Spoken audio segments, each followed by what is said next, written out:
Imagine um apartamento de classe média alta em Brasília, no coração da Asa Sul. É uma noite de agosto de 2009. Portas fechadas, silêncio absoluto. Por trás delas, um dos crimes mais brutais da história da capital federal. 3 pessoas mortas a facadas em um ataque tão violento que até os investigadores mais experientes ficaram estarrecidos. Eram 73 perfurações ao todo. As vítimas, um ex-ministro do Tribunal Superior Eleitoral, sua esposa e a empregada doméstica que trabalhava há anos para a família. A cena devastadora. O sangue espalhado pelo apartamento, a decomposição dos corpos encontrados dias depois.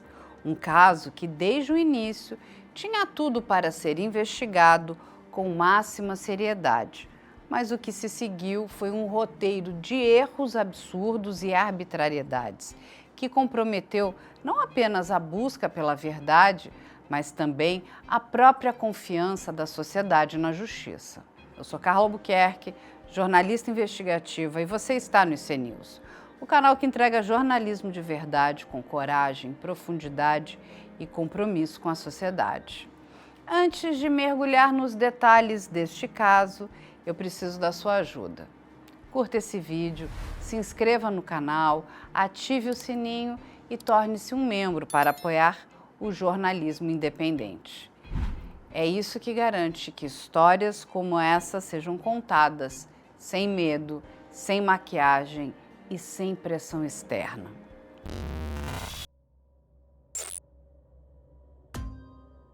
Na noite do dia 31 de agosto de 2009, a neta do casal Vilela estranhou o silêncio.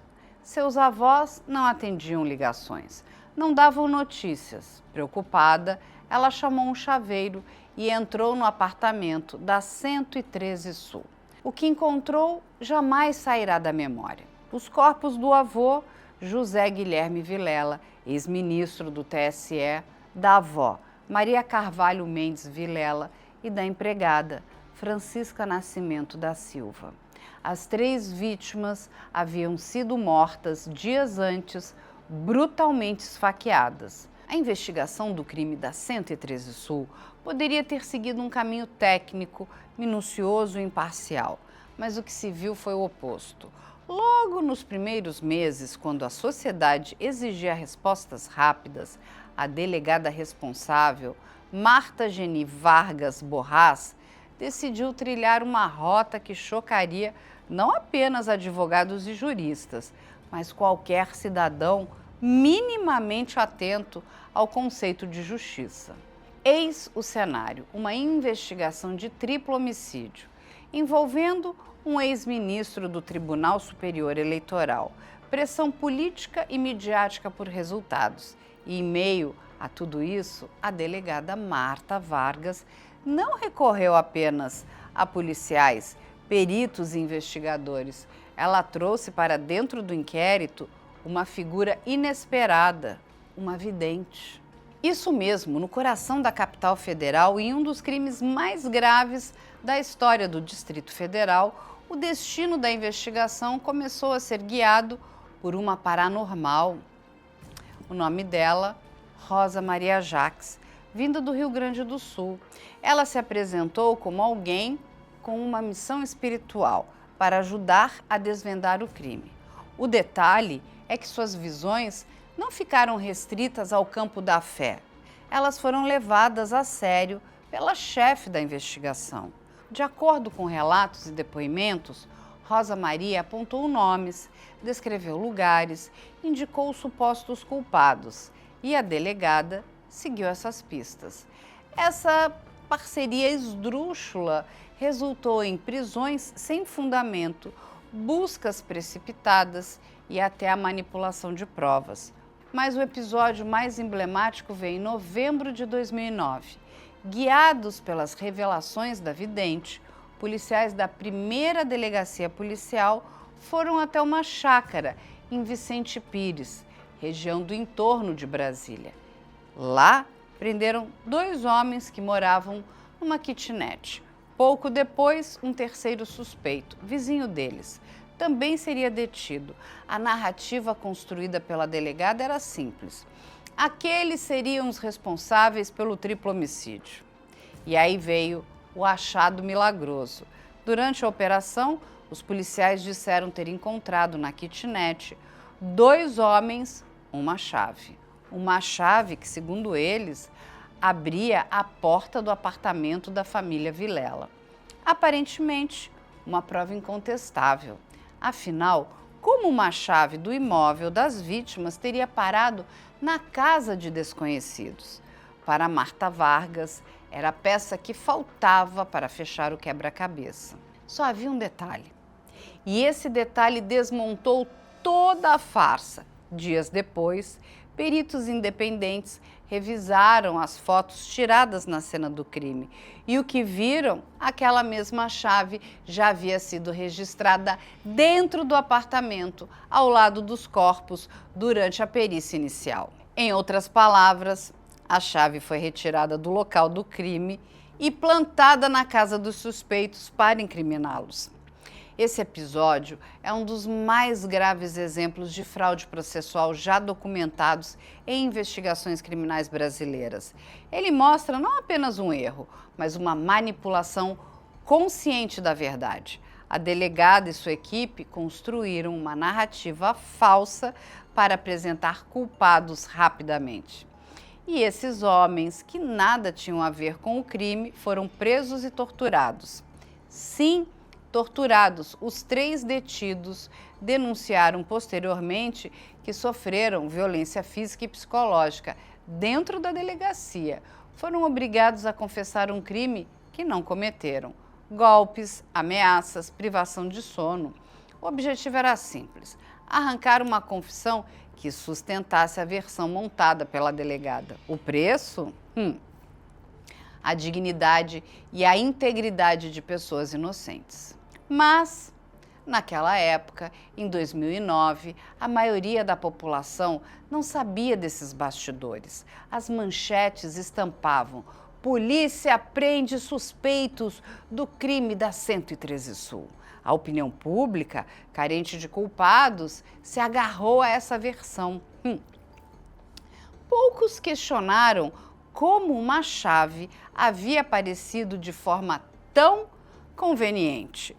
Poucos se perguntaram se uma vidente poderia mesmo indicar assassinos com precisão.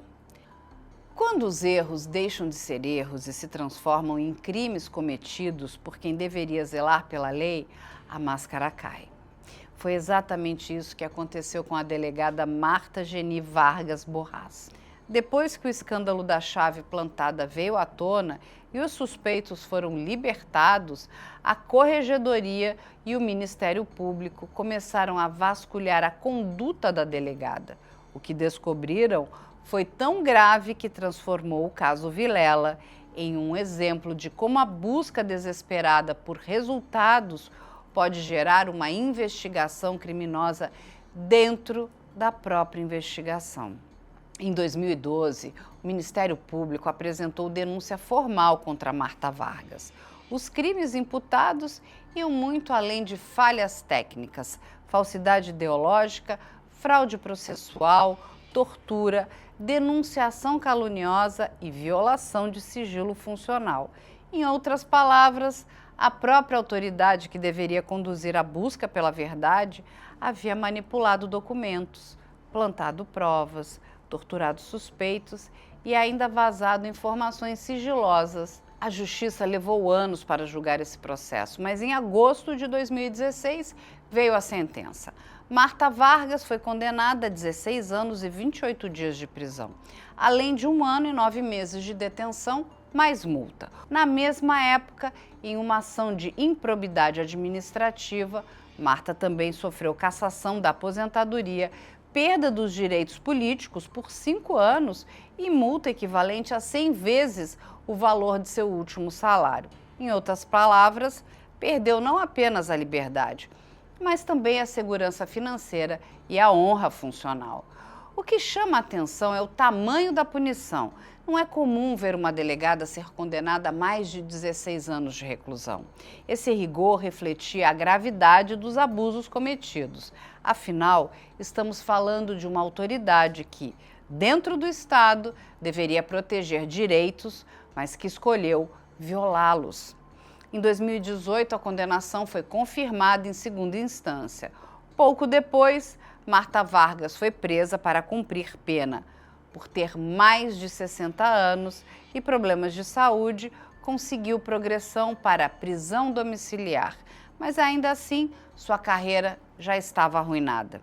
A queda de Marta Vargas teve ainda outro efeito. Expôs ao público a dimensão dos absurdos da investigação inicial. Manchetes que antes anunciavam prisão de suspeitos passaram a estampar delegada condenada por tortura. O caso, que já era marcado pelo choque das mortes, se transformou em símbolo de má condução investigativa. Depois do escândalo da delegada Marta Vargas, a investigação não terminou. A pressão por respostas continuava, a mídia cobrava um desfecho e a sociedade exigia culpados. Foi nesse contexto que 3 homens foram apontados como os executores do crime da 113 Sul. Leonardo Campos Alves, Paulo Cardoso Santana e Francisco Mairlon Barros Aguiar. A versão oficial apresentada pela polícia era simples. Simples até demais. Leonardo, ex-porteiro do prédio onde o casal Vilela morava, teria facilitado a entrada de comparsas no apartamento. Paulo, seu sobrinho, e Francisco, amigo da família, teriam participado diretamente da execução. O motivo? Um suposto roubo mal planejado que acabou em massacre. Mas, desde o início, algo não fechava. Os 3 foram presos em circunstâncias altamente questionáveis depois das revelações da vidente e da chave plantada. Durante o interrogatório, apresentaram confissões que mais pareciam roteiros prontos do que relatos espontâneos. Mais tarde, descobriu-se que essas confissões foram arrancadas sob tortura. Os relatos de Paulo e Francisco sobre o que viveram na delegacia são perturbadores. Eles afirmaram ter sido espancados, ameaçados de morte, privados de sono e obrigados a assinar declarações que não correspondiam à verdade. É nesse ponto que o caso ganha contornos ainda mais dramáticos. A linha entre confissão e coação foi apagada pela violência. Anos depois, já em julgamento, os detalhes das versões apresentadas pelos executores mostravam inconsistências gritantes. As falas mudavam, detalhes se contradiziam, tempos e ações não coincidiam, ainda assim, o júri os condenou. Leonardo, Paulo e Francisco receberam penas altíssimas, variando de 55 a 62 anos de prisão cada. A condenação, no entanto, nunca apagou as dúvidas. Pelo contrário, reforçou a sensação de que algo estava profundamente errado. O caso de Francisco Mairlon se tornou emblemático. Apontado como um dos executores, ele sempre negou envolvimento direto nos crimes. Em 2024, uma reviravolta. Paulo Cardoso Santana decidiu se retratar. Em uma carta encaminhada à Justiça e a entidades de direitos humanos, Paulo afirmou que Francisco era inocente e que só o acusou porque havia sido obrigado, sob tortura, a incluí-lo na narrativa. Essa declaração chamou a atenção do Projeto Inocência, o Innocence Project Brasil, uma organização que atua para revisar condenações de pessoas possivelmente inocentes, vítimas de erros judiciais. O caso de Francisco entrou no radar da ONG, que passou a analisar as contradições, os métodos de investigação e as provas questionáveis apresentadas no tribunal. Esse detalhe é fundamental para entendermos a gravidade do que ocorreu. Não se trata apenas de um processo com falhas, estamos diante da possibilidade concreta de que pessoas tenham sido condenadas injustamente a mais de meio século de prisão por um crime que talvez não tenham cometido. E aqui, mais uma vez, entra a responsabilidade da investigação inicial. Quando a base de um processo é construída sobre tortura, fraudes e arbitrariedades, todas as condenações derivadas carregam a marca da dúvida. É como erguer um prédio sobre areia movediça. Cedo ou tarde, tudo desmorona. Mas a justiça brasileira, em 2012, não viu dessa forma. O júri popular entendeu que havia provas suficientes, mesmo que essas provas fossem altamente questionáveis. A pressão da opinião pública, a brutalidade do crime e o clamor por punição pesaram mais do que as contradições das testemunhas. Se até aqui já parecia difícil acreditar nos rumos da investigação, a situação ficou ainda mais perturbadora quando a própria filha do casal, Vilela, Adriana Vilela, passou a ser apontada como a mandante do crime. A acusação contra ela não nasceu de provas materiais, nem de laudos periciais robustos. Ela foi construída sobre um terreno de suspeitas, interpretações subjetivas e a pressão insaciável por encontrar um culpado que justificasse o horror da tragédia.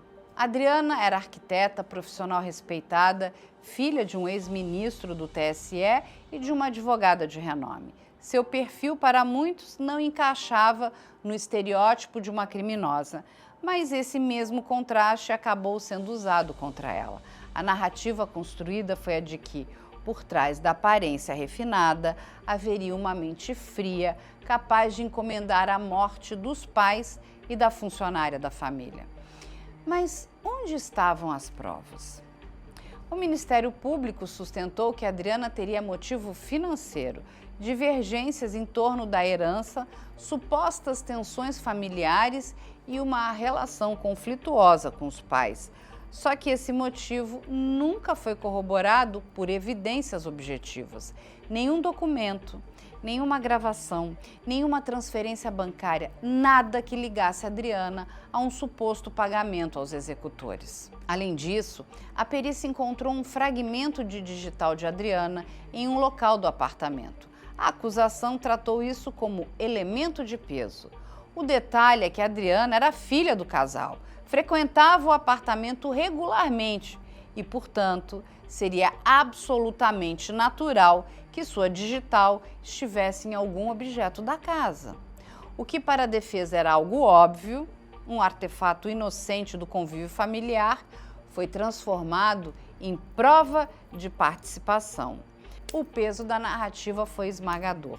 Durante anos, a imprensa noticiou Adriana como a filha suspeita. A opinião pública, já acostumada a buscar vilões claros, passou a olhar para ela com desconfiança. Era como se o fato de ser filha a tornasse automaticamente suspeita. Afinal, quem mais teria interesse? Essa construção culminou no Tribunal do Júri em 2019, um dos mais longos da história do Distrito Federal. Foram 10 dias de julgamento, mais de 100 horas de debates. No final, Adriana foi condenada a 67 anos e 6 meses de prisão, pena depois reduzida para cerca de 61 anos. A acusação se baseava em indícios frágeis, suposto motivo financeiro, tensões familiares e uma digital encontrada em local de convivência. Mas a defesa de Adriana, liderada por Cacai, alegou repetidamente que não teve acesso integral às provas fundamentais. Entre elas estavam mídias contendo depoimentos de corréus e informações estratégicas para contestar a acusação. Essas mídias só foram disponibilizadas no 7º dia de julgamento. Imagine a cena: o júri já avançado, jurados cansados, a opinião pública atenta e a defesa recebendo um pacote de informações que poderia mudar a narrativa. Qual a chance real de analisar, organizar, refutar e apresentar argumentos diante do tribunal em tempo hábil? Quase nenhum. E é exatamente isso que o STJ reconheceu. O ministro Sebastião Reis Júnior, um dos que votaram pela anulação, afirmou que o cerceamento foi evidente. Sem acesso prévio às provas, não há como exercer o contraditório de forma plena. O ministro Antônio Saldanha Palheiro acompanhou, ressaltando que a defesa não pode ser surpreendida no meio do julgamento. O desembargador convocado, Otávio de Almeida Toledo, também votou a favor da anulação, consolidando a maioria. Do outro lado, o relator Rogério Schietti Cruz defendeu a manutenção da condenação. Para ele, a defesa teria tido tempo suficiente para se manifestar e não houve prejuízo concreto. O ministro Ogê Fernandes acompanhou o relator, argumentando que a defesa, de fato, utilizou parte do conteúdo das mídias em plenário, o que provaria que o acesso foi efetivo. O placar final, 3-2 pela anulação. Essa divisão mostra como o caso é controverso. Mesmo entre ministros experientes, a divergência sobre até que ponto uma nulidade compromete o processo. Mas a maioria prevaleceu. O júri de 2019 foi anulado. Isso significa que o processo volta praticamente à estaca zero. A fase de instrução deve ser refeita e um novo júri precisa ser marcado. Não há prazo definido. O Ministério Público já anunciou que recorrerá, tentando restabelecer a condenação. Mas até lá, Adriana não pode ser considerada culpada pelo crime. O mais interessante é que essa decisão do STJ ecoa uma verdade maior. Ninguém pode ser condenado em um tribunal legítimo quando há dúvidas sobre o respeito às garantias fundamentais. O cerceamento de defesa não é uma questão burocrática, é a linha que separa a justiça do árbitro. E aqui surge um paralelo importante. Ao longo da nossa investigação, vimos como a delegada Marta Vargas plantou provas, usou uma vidente e torturou suspeitos. Vimos como executores foram condenados sob versões contraditórias.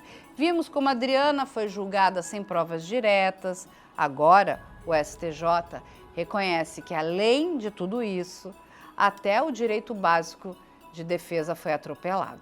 Não se trata, portanto, de um caso com pequenas falhas. Trata-se de um processo inteiro contaminado por vícios estruturais, um processo que deveria ser exemplo de rigor técnico, por envolver um ex-ministro da Justiça Eleitoral, mas que se tornou exemplo de arbitrariedade. Essa decisão histórica também levanta uma questão social.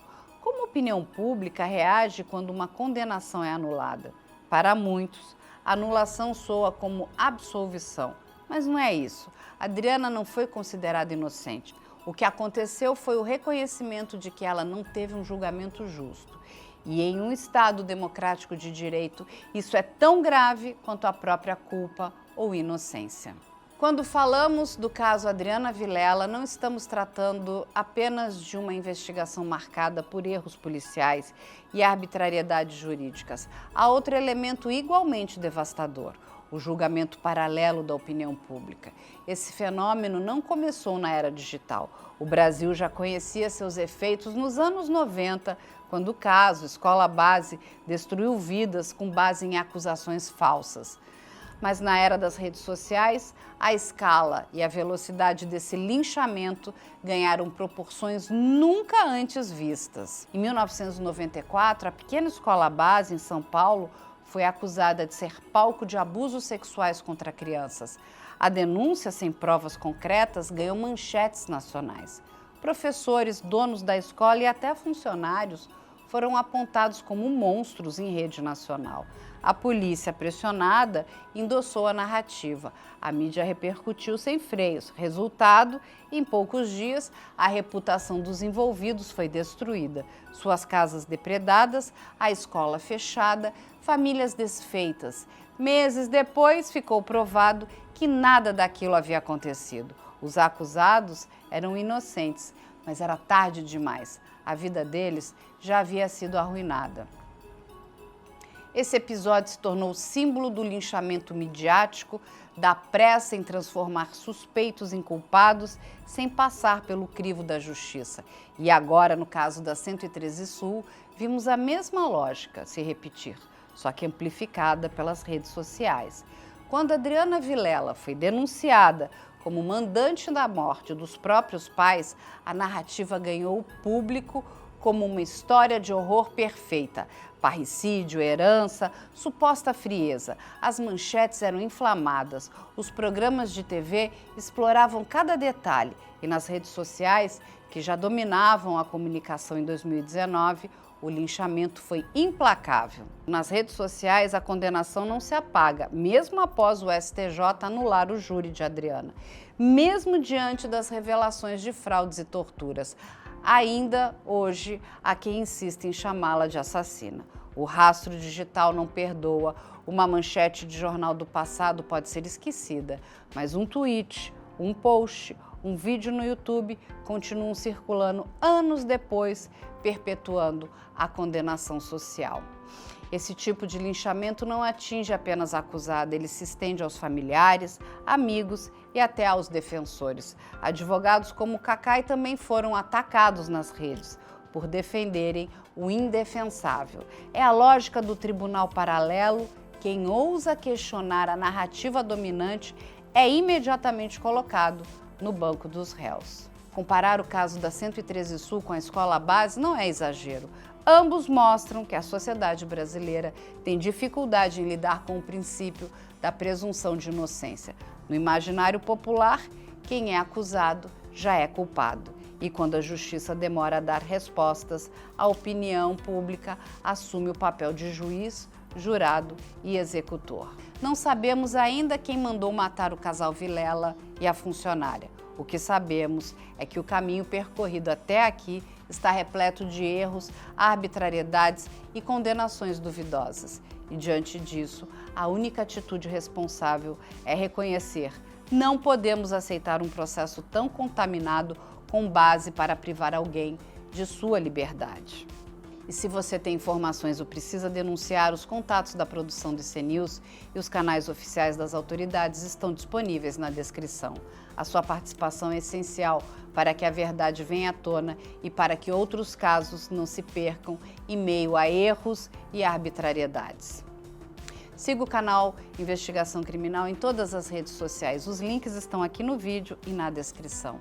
E acompanhe também o nosso parceiro diário Além da Notícia ao vivo, de segunda a sexta às 9 da manhã. Muito obrigada por nos acompanhar até aqui. Esse episódio foi mais do que uma investigação, foi um alerta.